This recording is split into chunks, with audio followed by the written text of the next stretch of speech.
Today's readings speak of the end of time, the darkness, the violence. In fact, because little ones are away, I can say that they are meant to scare the hell out of you. Not in just the figurative way, but literally.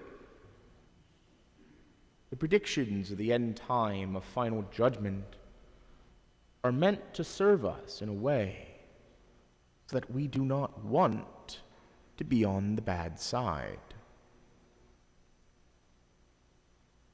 We often, I think, as a people, can overemphasize God's love.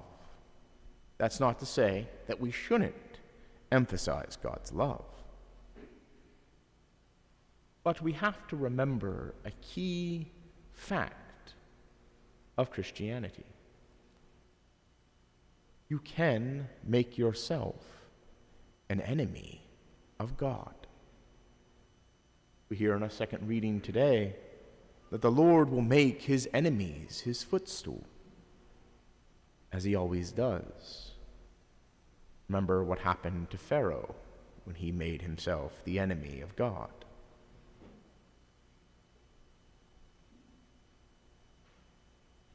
We are called to live a life acceptable to God, to live a life ready to meet him, to accept the teachings of the faith, and to teach and live out those teachings, to live a life moral and acceptable to God. Because, yes, the day will come when eventually everything on this planet will be obliterated. Whether that comes from a meteor, or that comes from some supernatural force, or whether it simply comes because the sun decides to run out of energy, switches to making heavy metals, and then becomes a black hole that swallows us all up alive. Eventually, everything we know will be wiped away. A hard fact, confirmed by religion and faith and by science. Now, I will admit, part of me would love to be taken out in the actual apocalypse. I think it'd be kind of cool, sitting up there in heaven like, oh, so how'd you die? Oh, I got hit by a bus, cool. How'd you die? Plague, yeah. How'd I die? Yeah, the angel of death mowed me down in the apocalypse and cut me up. It's kind of cool. I made it to the end. But boy, did they fight dirty. But joking aside, we don't know when the end time will come. We have countless examples of history of people who think they figured it out. Jehovah's Witnesses, thus their name, gonna see Jehovah come. They predicted that like 3 times. It didn't quite work out. Seventh-day Adventists, again, like 4 times.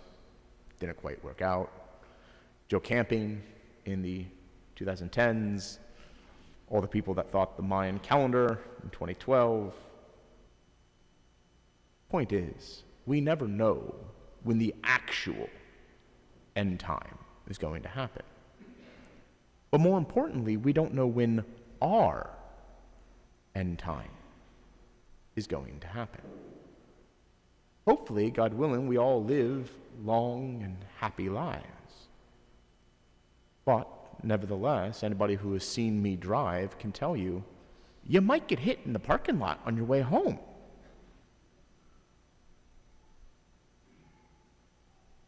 We never know the day or the hour when we will be called to judgment, whether that's the final judgment or the particular judgment of our individual soul. So we must always live our lives in a way, to quote Scripture, holy and acceptable to God. We should live with that fear of hell, that fear of judgment. Not because God is an angry, vengeful God, no, He is a loving God. But nevertheless, he is a God who has standards, exacting standards. A God of justice, equal to his mercy and love. We must be mindful of the fact that none of us know the day or the hour when we might see our God. So we need to live our lives in a way that leave us comfortable to that fact. Regular confession, regular acceptance of the sacraments, living a life where we don't have to be afraid of seeing God. I remember my grandmother's passing. I was a novice, and this is 2010, so long before the era of COVID and Zoom meetings. Because I was a novice, the hospital arranged for Skype calls so I could video conference my grandmother. I remember she passed on a Saturday, but the Thursday before I asked her, "Grandma, how do you feel?" Without missing a beat, she looked square in the camera and went, "I'm dying. Just wish it wouldn't take so long." She had gone to confession. She had been anointed. She had received viaticum, the sacrament of the Eucharist, to strengthen her for the journey to see God. And she was ready. She didn't know the day or the hour. She knew it was coming up quickly. But she was ready.